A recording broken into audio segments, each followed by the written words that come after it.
पति पत्नी के बारे में एक रोचक और प्रेरणादायक कहानी। दोस्तों, आजकल प्यार होना, फिर शादी होना और कुछ ही समय में डिवोर्स होना इतनी आम बात हो गई है कि ज्यादातर लोग ऐसी घटनाओं को अब ज्यादा अहमियत ही नहीं देते। उनकी तरफ से कभी कभी बेवजह ही हो रहे अलगाव को रोकने के लिए भी कोई प्रयास किया ही नहीं जाता। आज की ये कहानी ऐसे ही हो रहे अलगाव की है, जिसे खुद एक पत्नी अपने शब्दों में बता रही है। कहानी जैसे जैसे आगे बढ़ती है तब हम जान पाते हैं कि पत्नी का नजरिया जो है वो कितना अलग है अपने पति के विचारों से, और कहानी का अंत हमारी आंखें भिगोने में सफल होता है। मेरे पति पेशे से एक इंजीनियर हैं। मैं उनसे उनके स्थिर शांत स्वभाव के लिए प्यार करती थी, और जब मैं उनके चौड़े कंधों पर अपना सिर झुकाती थी तो मुझे गर्मजोशी और अजीब सा सुकून का एहसास होता था। 3 साल प्रेमालाप और अब शादी के 2 साल बीतने के बाद मुझे ये स्वीकार करना होगा कि मैं इससे थक गई हूँ। मेरे पहले उसे प्यार करने के जो भी कारण थे, अब वही मेरी सारी बेचैनी के कारण बन गए हैं। मैं एक भावुक महिला हूँ, और जब रिश्ते और मेरी भावनाओं की बात आती है तो मैं बेहद संवेदनशील हूँ। मैं रोमांटिक पलों के लिए उसी तरह तरसती हूँ जैसे कैंडी के लिए तरस रही एक छोटी लड़की। मेरे पति मेरे बिल्कुल विपरीत हैं। उनकी संवेदनशीलता की कमी और हमारी शादी में रोमांटिक पलों को लाने में उनकी असमर्थता ने मुझे प्यार के विषय में निराश कर दिया है।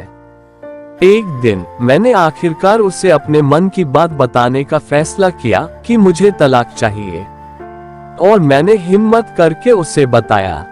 आखिर क्यों? चौंकते हुए उसने पूछा। मैं थक गई हूँ। दुनिया में हर चीज का कोई कारण नहीं होता है। मैंने कहा। वह पूरी रात चुप रहा, हर समय हाथ में एक जलती हुई सिगरेट लिए गहरे विचारों में डूबा रहा।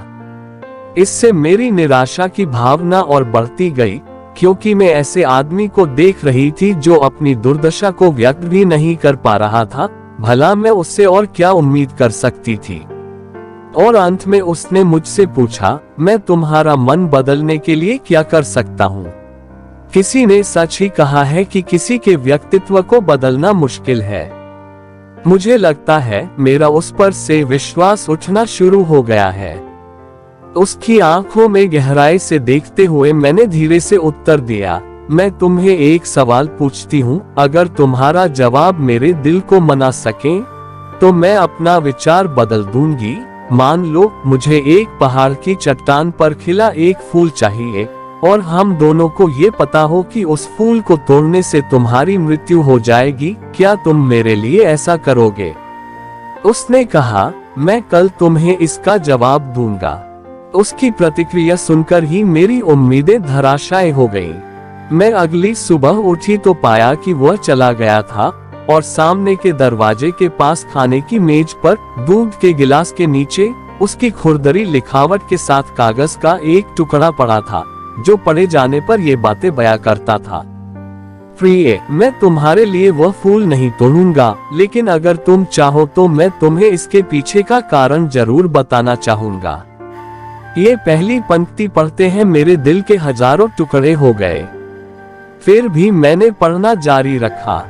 जब तुम कंप्यूटर का इस्तेमाल करती हो तो तुम हमेशा सॉफ्टवेयर प्रोग्राम को गड़बड़ कर देती हो। अंत में तुम स्क्रीन के सामने बैठकर रोती हो। मुझे अपनी उंगलियों को जिंदा रखना पड़ेगा ताकि मैं प्रोग्राम को पुनर्स्थापित करके तुम्हारे कीमती आंसू बहने से रोक सकूं।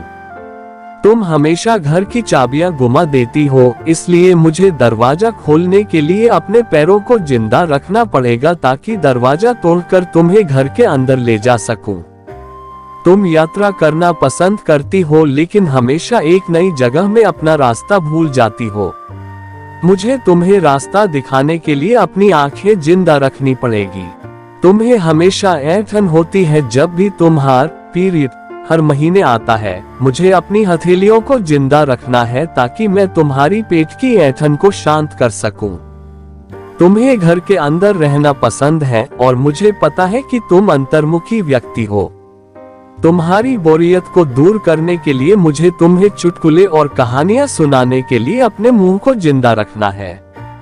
तुम हमेशा कंप्यूटर और टीवी देखती हो और इससे तुम्हारी आंखों का भविष्य अच्छा नहीं होगा, तो मुझे अपनी आंखों को बचाना होगा ताकि जब हम बूढ़े हो जाएं, तो मैं तुम्हारी आंखें बन सकूं, तुम्हारे सिर से सफेद हो रहे बाल चुन सकूं, तुम्हारे नाखूनों को बिना तुम्हें चोट पहुंचाए काट सकूं। मैं भी समुद्र तट पर टहलते हुए तुम्हारा हाथ पकड़ना चाहता हूँ।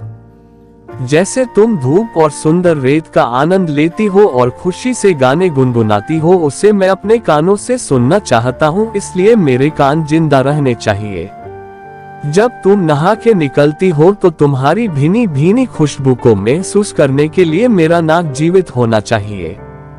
इसलिए मेरी प्रिय, जब तक मुझे यकीन नहीं होता कि कोई है जो तुमसे इससे अधिक प्यार करता है, मैं तब तक उस फूल को नहीं तोड़ूंगा। और जिस दिन ऐसा कोई आया जो तुमसे इससे अधिक प्यार करे, मैं खुशी खुशी उस फूल को तोड़ लूंगा। ये पते ही मेरे आंसू पत्र पर गिरे और उसकी लिखावट की स्याही धुंधली हो गई। मैंने उसे पढ़ना जारी रखा। अब जब तुमने मेरा उत्तर पूरा पढ़ लिया है, अगर तुम संतुष्ट हो, अगर मैंने तुम्हारे दिल को मना लिया हो, तो कृपया सामने का दरवाजा खोलो, क्योंकि मैं बाहर खड़ा हूँ तुम्हारी पसंदीदा ब्रेड और ताज़ा दूध के साथ। मैं जल्दी से दरवाजा खोलने के लिए दौड़ी और उसके चिंतित चेहरे को अपने हाथों में कसकर पकड़ा और चूम लिया और उसकी बाहों में समा गई। अब मुझे पूरा यकीन हो गया कि कोई भी मुझसे उतना प्यार नहीं करेगा जितना वह करता है, और मैंने फूल को नहीं तोड़ने का फैसला किया।